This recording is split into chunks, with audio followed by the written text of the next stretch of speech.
There is something quietly unsettling about the story we tell ourselves about progress. We like to imagine history as a straight staircase. Each generation climbs higher, technology accumulates, capability expands, and what was once miraculous becomes routine. But there is a paradox sitting in the center of modern spaceflight that exposes how fragile that story really is. In 1969, human beings rode a column of fire to the moon, landed on another world, and came home alive. They repeated it again and again, until 12 humans had walked on lunar dust. And they did it with computers weaker than what you carry in your pocket, backed by paper calculations, slide rules, and hardware that would look almost absurd beside today's devices. Yet more than half a century later, with vastly more advanced materials, simulation tools, manufacturing techniques, and scientific knowledge, we cannot simply do it again in the same way. Not because we refuse, not because we lack imagination, but because the specific machine, the entire living ecosystem of people, factories, supply chains, procedures, and hard-won know-how that made Apollo possible, no longer exists. And that is where the discomfort begins. Because the shocking claim is not that we cannot go back to the moon at all. With enough money and time, we can design new systems, and we are trying. The shocking claim is narrower and therefore sharper. We cannot recreate the Apollo approach like a civilization that still holds its own tools. The assembly lines are gone. The tooling was scrapped. The contractors merged, dissolved, or changed. The technicians retired. The informal knowledge, the 1,000 tiny decisions that never make it into a blueprint, evaporated as the teams scattered. We kept the photographs. We kept the pride. We kept the legend. But we did not keep the capability. And if that sounds like a trivial detail, it is because we have been trained to worship inventions rather than the institutions that sustain them. We talk about rockets as if they are objects you can place on a shelf and later pull down unchanged, like an old book. But complex technologies are not books. They are living organisms made of human coordination. They are habits, training, supply chains, test stands, quality rituals, tacit skills passed from one mind to another through years of shared work. When those living systems die, the ability dies with them, sometimes quietly, sometimes completely, and sometimes so slowly that you only notice decades later when you try to do the impossible thing again and realize the impossibility is not physical at all. It is institutional. So this is not just a story about the moon. It is a story about how civilizations can regress without collapsing, how you can become more advanced in theory while becoming less capable in practice, how you can have better computers yet weaker execution, how you can preserve knowledge on paper while losing the muscles that turn knowledge into reality. And once you see that, you cannot unsee it. Because the moon is not merely a destination in space, it is a mirror held up to our society, reflecting an uncomfortable truth. Progress is not guaranteed, and if we do not actively maintain what we build, even our greatest achievements can become something we remember, rather than something we can still do. When people hear the phrase, "We can't go back to the moon the way we did in 1969, they often react as if it is an insult to modern intelligence, as if someone is claiming today's engineers are less talented or today's society is less advanced. But that is not the point. The point is more unsettling than incompetence, and also more human. Capability is not a permanent possession. It is a living system. And living systems, if you stop feeding them, decay. We did not forget the moon, in the way you forget a phone number. We dismantled the machine that made the moon possible, piece by piece, for perfectly understandable reasons at the time. Until one day, We looked up and realized that the ladder we once climbed had been taken apart, and the people who knew where every rung belonged were gone. Apollo was never just a rocket and a capsule. Apollo was an ecosystem the size of a small nation. Hundreds of thousands of people, thousands of suppliers, factories humming at full capacity, test stands roaring day and night, procedures refined by endless repetition, and a culture that, whatever its flaws, was optimized to execute a single, audacious goal under a hard deadline. It was an industrial cathedral of coordination. When you see that, you start to understand why the same approach cannot simply be revived like an old recipe. Because the approach was not a diagram, it was a whole world of interlocking competencies. And the moment that world stopped being politically necessary, it began to disappear, because maintaining it required money, attention, and purpose, and in a democracy, those are always contested. This is not unique to spaceflight. Historians have names for it: capability loss, institutional atrophy, knowledge decay.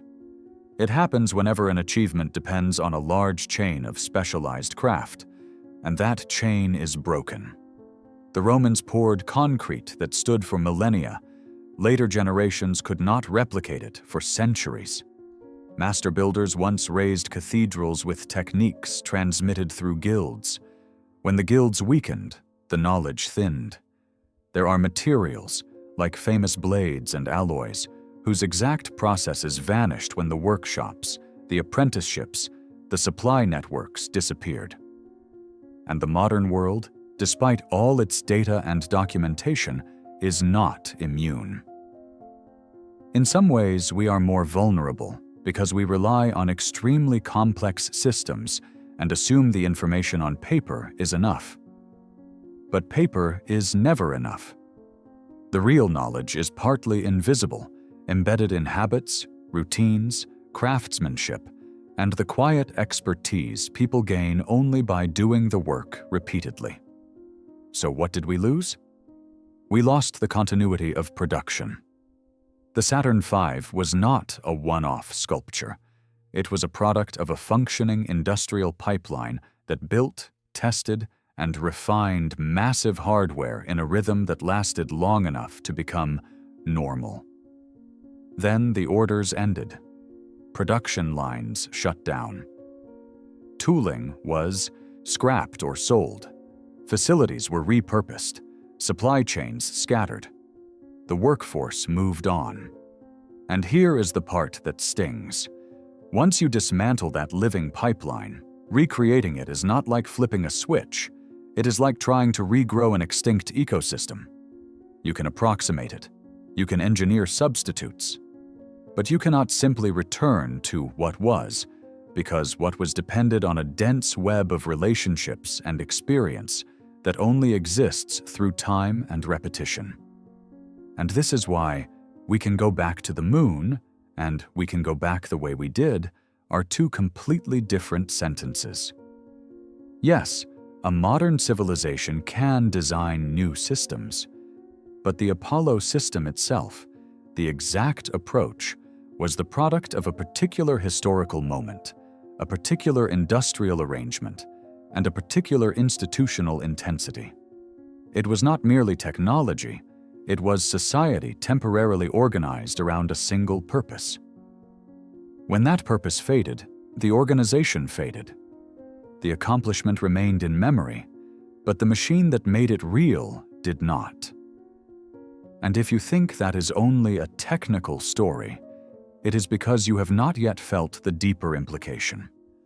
A civilization can keep the myth of its power while losing the mechanisms of its power. It can keep the story while losing the skill. It can keep the confidence while losing the infrastructure. And the first time you notice is not when things are going well. It is when you need the capability again and discover that in principle is not the same as in practice. That is the lesson Apollo quietly teaches us. Not that we once did something impressive, but that we did it by building a machine larger than hardware, a machine made of people, continuity, and institutional focus. And when we stopped maintaining that machine, we lost more than rockets. We lost a way of doing hard things. It is tempting to believe that nothing is ever truly lost in a modern civilization because we archive everything. We picture a warehouse of drawings, a library of technical manuals, and we assume that if the documents exist, the capability exists. But that comforting idea collapses the moment you look closely at what it actually means to manufacture a system as extreme as Saturn foamed, or to rebuild the Apollo stack exactly as it was. Because a blueprint can tell you what a thing looked like, but it cannot fully capture how a thing was made, nor the thousands of invisible decisions that turned a drawing into a working machine. This is the difference between knowledge you can store and knowledge you can only embody.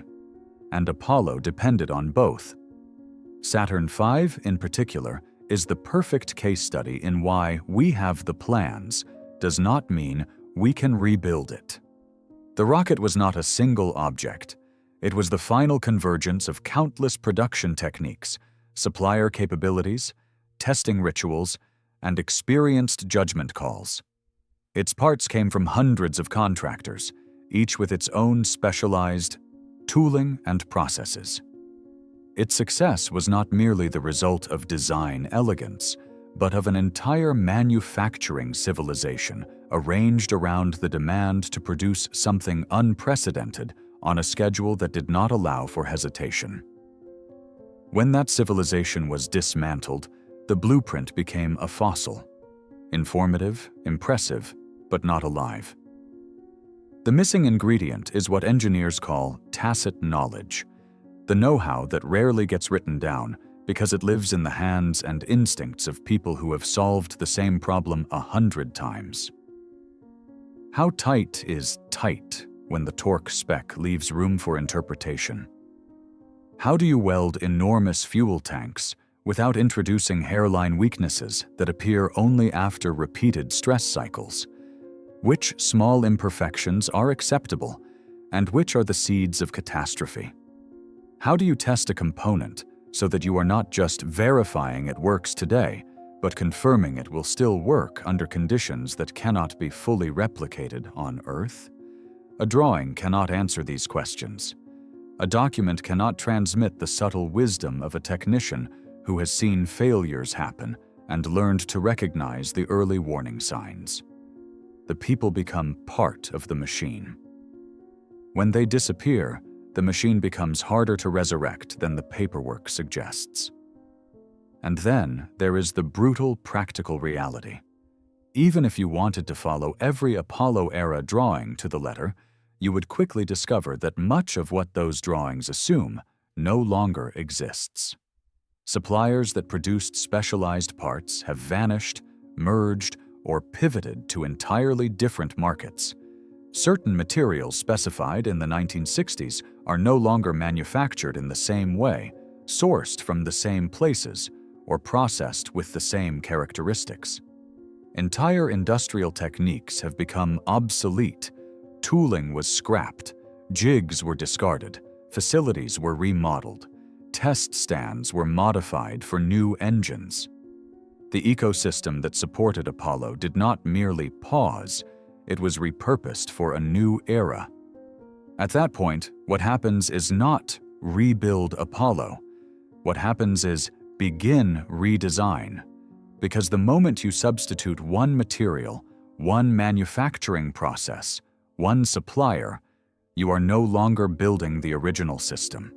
You are creating a new system that resembles the old one, and that new system must be analyzed, validated, tested, qualified. You need to prove that the substitution did not introduce unknown failure modes. You need to certify that the new component behaves predictably under extreme loads and temperatures and vibration.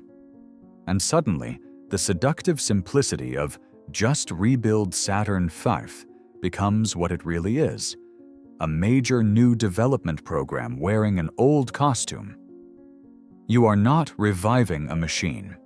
You are rebuilding an industrial universe. The same logic applies to the Apollo spacecraft themselves. The command module and lunar module were not simply old designs. They were deeply entangled with the AI technologies of their era, especially electronics, software, and human interfaces. The Apollo guidance computer was revolutionary in its time, but it was built around constraints so severe that the entire system, from the astronaut controls to the software architecture, was shaped by them. Today, you would not recreate that computing environment for a modern lunar program, not because it is impossible, but because it would be irrational. Modern processors, sensors, and software practices change everything. The wiring, the failure modes, the testing, the redundancy philosophy, even how astronauts interact with the vehicle. The moment you modernize the electronics, you trigger a cascade of redesign. The capsule begins to evolve into something new, something that may share the same silhouette, but not the same soul. And this is where the Apollo story becomes emotionally strange. Because on one hand, we have more knowledge than ever. We can simulate, model, and compute with a power Apollo engineers could barely imagine. On the other hand, that very advance pulls us away from the old ways of building.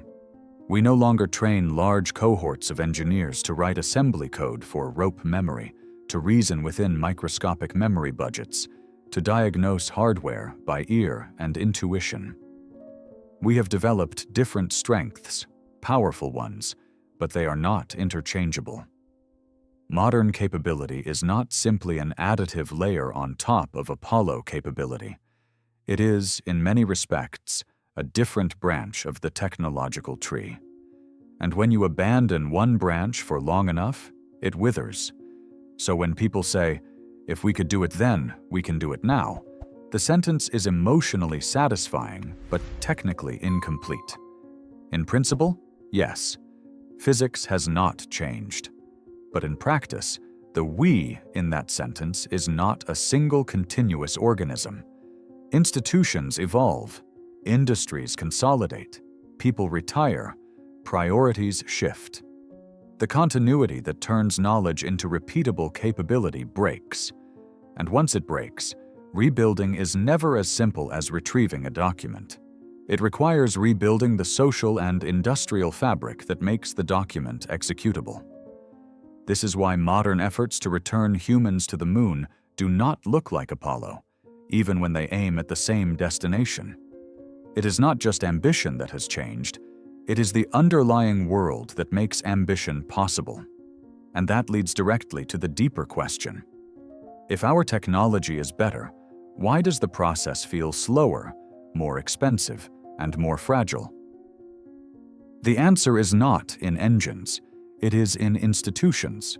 If you want to understand why the Apollo approach cannot simply be revived, you have to stop staring at the hardware and start staring at the invisible machinery that built the hardware. The institutions, because the deepest truth of the moon landings is not that the United States possessed some magical 1960s technology that we somehow misplaced. The deepest truth is that the United States, for a brief and extraordinary moment, became an institutionally unified civilization with a single, non-negotiable objective. And that alignment created a kind of execution power that is rare in history.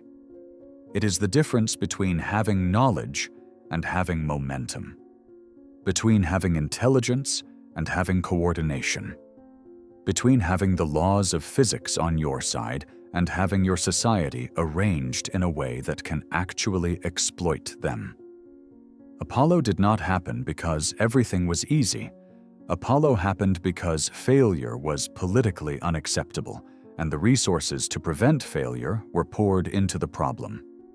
At its peak, NASA received a share of national investment that modern agencies do not even approach. More importantly, the program had a clarity that acted like a laser. One destination, one deadline, one national narrative.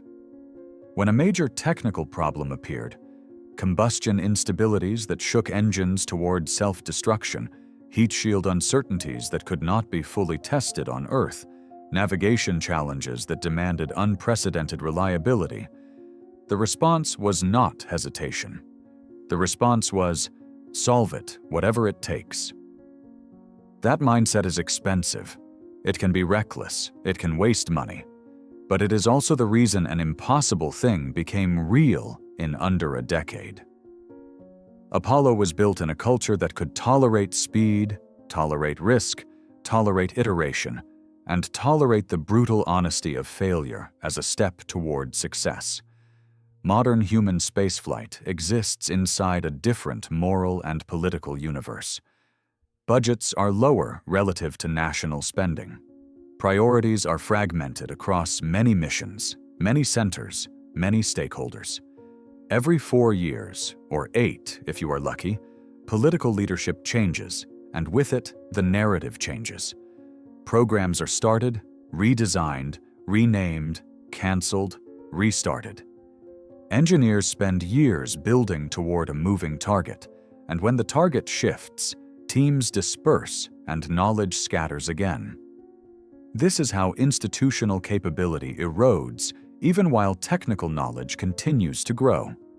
You can have better computers, better materials, better modeling, and still fail to execute at the scale your ancestors achieved.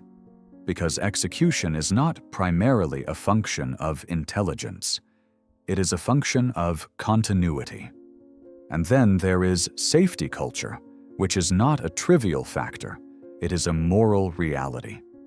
The Apollo era accepted risks that would be unthinkable today, not because engineers were careless, but because the cultural contract was different. Astronauts were often test pilots. They understood that their profession sat on the edge of death. The public, shaped by war and Cold War urgency, tolerated that edge. But tragedies like Challenger and Columbia rewired the institution. They made caution not merely a preference, but an obligation. Systems now require more redundancy, more documentation, more verification, more review. Decisions move through more committees. Testing becomes exhaustive. The timeline stretches. Costs rise. This is not weakness. It is what happens when a society decides that heroic risk is no longer an acceptable default. But it means the Apollo tempo, the willingness to fly close to the limits, cannot be reproduced even if the money existed, because the moral environment has changed. And layered on top of that is the modern contractor ecosystem. During Apollo, enormous aerospace firms functioned as integrated manufacturers with deep internal expertise, long-term teams, and a kind of shared war-footing relationship with government. Today, aerospace is more fragmented. Supply chains are distributed. Prime contractors often function as systems integrators coordinating networks of subcontractors. That can be efficient, but it also spreads knowledge thin. It creates more interfaces where misunderstandings can hide. It creates more contractual boundaries where collaboration becomes negotiation, and negotiation becomes delay. Add cost pressures, compliance requirements, legal exposure, political oversight, and you get a development environment where the pure engineering problem is only half the battle. The other half is administrative survival. This is why the most painful sentence in modern space exploration is not, "We lack the technology." The most painful sentence is, "We lack the institutional conditions." The Apollo era had an alignment of incentives so rare that history remembers it as a kind of myth. A focused mission, stable commitment, extraordinary funding, clear leadership, a cultural willingness to accept risk, and a national narrative strong enough to silence competing demands for long enough to finish the job. In our era, the incentives are often misaligned.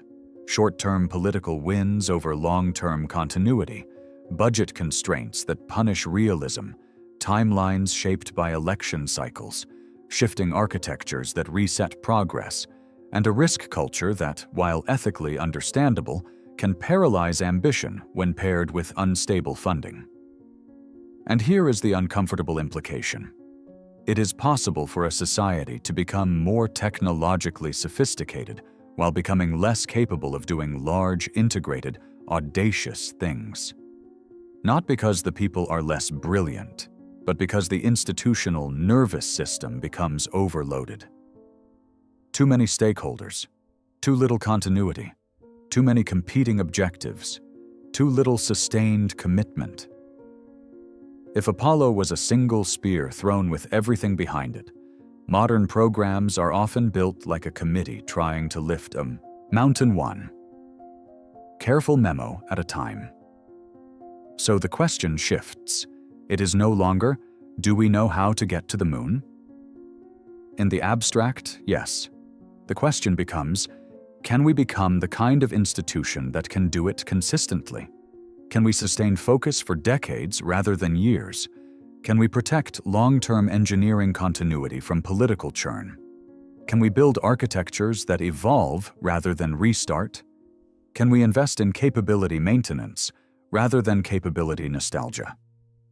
Because until that happens, we will keep encountering the same paradox. Astonishing human intelligence trapped inside systems too unstable to fully express it. And this is exactly why modern lunar efforts look so different from Apollo. Not just because the mission is different, but because the institutional world is different. The moon is the same. Physics is the same. The change is us, and once you accept that, you begin to see Artemis and the modern commercial space movement not as a simple return, but as an attempt to rebuild something deeper than hardware, an execution culture capable of sustaining ambition.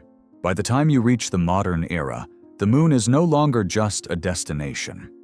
It is a test of memory, of continuity, and of whether a civilization can rebuild long-range capability without the single-minded frenzy that once made Apollo possible. That is why Artemis feels so different from Apollo in its bones. Apollo was designed like a sprint with one objective and one emotional payoff. Land, return, repeat a handful of times, prove the point, close the chapter. Artemis, at least in its stated purpose, is trying to be what Apollo never truly became: a foundation. Not a one-time leap, but a system meant to persist, expand, invite partners, and create a presence that does not vanish when the headlines grow quiet. It sounds more mature, and in a sense it is. But sustainability is not simply Apollo, but longer. Sustainability is structurally more complex than spectacle, because it demands not only a technical victory, but an institutional lifestyle. Apollo's architecture was brutally simple in an almost ruthless way. One giant rocket, one integrated stack, one chain of command that could make decisions fast, one trajectory, one national narrative. Artemis, by contrast, becomes a choreography: heavy lift launches, a deep space crew vehicle, a lunar lander built through commercial partnerships, a potential staging platform in lunar orbit, international contributions, political constraints, and a long list of stakeholders whose priorities do not always align. In theory, this is smarter. It spreads cost and responsibility. It reduces the chance that one nation's political mood can erase the entire project overnight. It turns exploration into an ecosystem rather than a one-off expedition.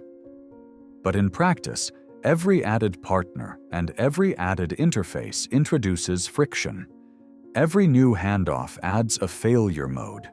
Every additional stakeholder adds schedule gravity.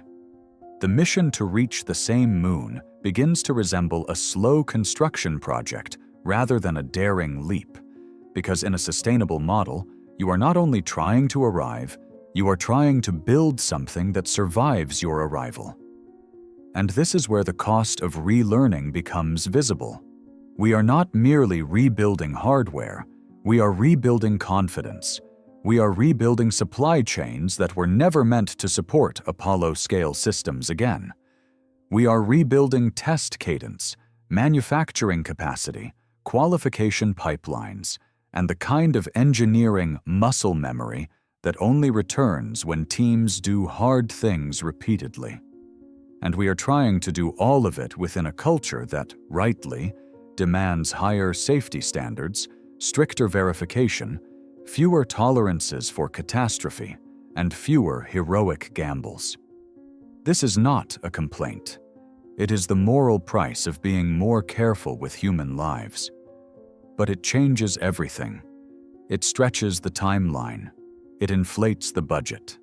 It makes every delay feel like evidence of incompetence, when often it is simply the modern world refusing to accept the same risk profile Apollo carried, like a silent passenger. This is also why the modern era brings a new tension. The longer the program takes, the harder it becomes to sustain the political patience required to finish it. In Apollo, the deadline created urgency. In Artemis, the long horizon can create fragility. You begin with enthusiasm, and then you enter the long middle stretch where progress is real but slow, expensive but necessary, technically impressive, but not always dramatic. That middle stretch is where programs die, not because the engineering failed, but because attention failed. And nothing is more dangerous to a long-term project than the moment the public begins to say, "I thought we already did this." This is where commercial space enters the story like a different species of institution. Companies that iterate quickly, that test hardware aggressively, that treat prototypes as lessons rather than relics, that accept failure as data rather than scandal. These organizations are not simply building rockets. They are rebuilding an execution culture that many people quietly assumed we had lost. When you watch a new generation of vehicles being built and tested repeatedly, sometimes exploding in spectacular fashion, it can look chaotic or even reckless. But beneath that chaos is something deeply familiar to the Apollo era. Learning by doing, compressing time by refusing to demand perfection on paper, and accumulating institutional memory through repetition. It is not romantic. It is not effortless. It is simply a different way of paying the bill. You pay in visible failures now, so you can buy reliability later. Yet, there is a trap here too, because it is easy to turn commercial speed into a fairy tale. Fast iteration works best when you can accept visible failure without national trauma. It is easier when you are testing uncrewed hardware. It is easier when public scrutiny does not immediately punish you for every misstep. Human spaceflight changes the emotional equation. When people's lives are involved, the tolerance for learning through explosions collapses. The objectives shift from "can we build it?" to "can we certify it, maintain it, operate it reliably, and repeat it without gambling?" That is where institutions either mature or break. So the real question is not whether commercial actors are better than public agencies. The real question is whether the two models can be combined into something stronger than either one alone. And that partnership, if it works, could be the most important shift in space exploration since Apollo. Public agencies can provide mission stability, long-term purpose, and the moral discipline required for human safety and scientific responsibility. Commercial actors can provide speed, manufacturing innovation, and cultural permission to iterate toward excellence rather than freezing under bureaucracy. When those strengths align, you get a system that can both move quickly and endure. But when they fail to align, you get the worst of both worlds: the slowness of government combined with the fragmentation of a multi-contractor ecosystem, the cost growth without the cadence, the oversight without the coherence. Now we reach the quiet heart of the issue. Because even if Artemis succeeds technically, it will face a danger that is not technical at all. Can it survive its own success? Apollo did not. It achieved its symbolic goal and became politically redundant. The infrastructure was dismantled. The knowledge dispersed. The ladder was taken apart. Artemis, if it reaches the moon, may face the same fate in a subtler form. The world may celebrate the first landing, and then, with sincere confusion, ask, why are we still spending? If the program cannot answer that question with tangible continuity, regular missions, visible infrastructure, clear benefits, shared ownership, and an experience that feels cumulative, then the moon will become, once again, a place we briefly touch and then abandon. Not because we cannot continue, but because we cannot maintain collective will through the long, undramatic work of continuity. That is why the price of relearning is not only financial, it is psychological. It is the cost of rebuilding the habit of commitment in a world addicted to short-term urgency. Returning to the moon is not merely a technical feat. It is a test of long-term attention in a civilization that measures time in election cycles and news cycles and quarterly reports. It is a test of whether we can fund a project that outlasts administrations without being rebuilt from scratch each time leadership changes. It is a test of whether we can preserve capability instead of treating capability like fireworks, bright, thrilling, and gone. And there is a strange beauty in that struggle because it reveals a deeper definition of progress. Apollo proved that humans can do the impossible when politics aligns and institutions focus. The post-Apollo era is now forcing us to confront something harder. Sustaining capability is more difficult than achieving it once.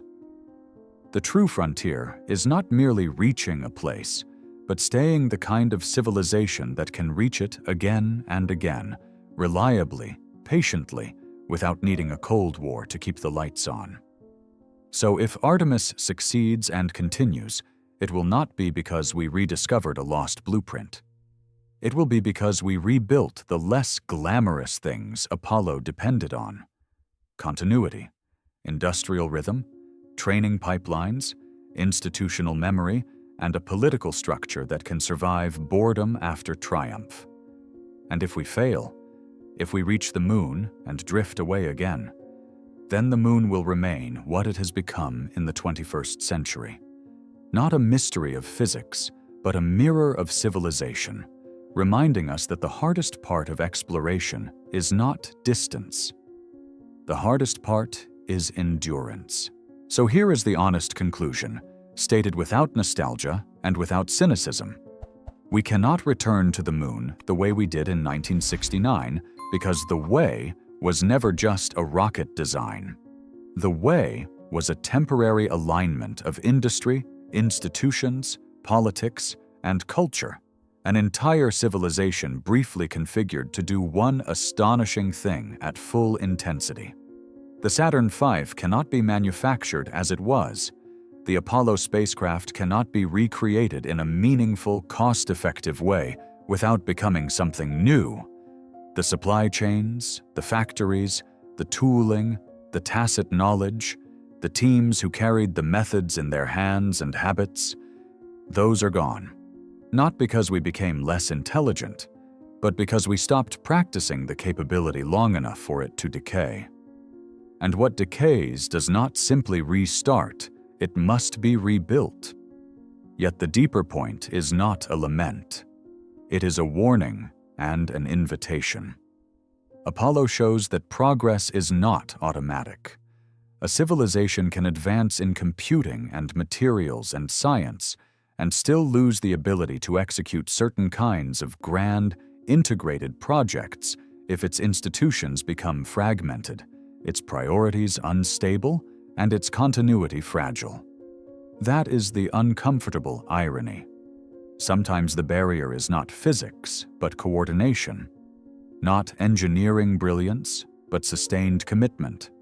Not can we, but will we, and can we keep willing it long enough to finish, and then long enough to continue. And that is why the moon has become a mirror. Because the real question is no longer whether we can touch another world. We already answered that. The real question is whether we can build a model that survives success, whether Artemis becomes the start of a durable presence, or another bright flare followed by another long silence. Whether we can preserve institutional memory instead of letting it scatter. Whether we can structure exploration so it outlasts election cycles and budget churn. Whether we can build an ecosystem that keeps learning, keeps training, keeps producing, even when the cameras move on. If we do this well, the future will not remember Artemis as the return.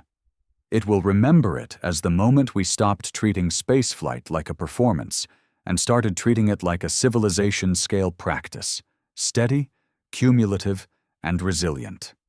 And if we do it poorly, future generations may inherit the same paradox we inherited. Knowing something is possible, but having to relearn, at enormous cost, how to make it real again. The moon will still be there either way, silent, unchanged, waiting.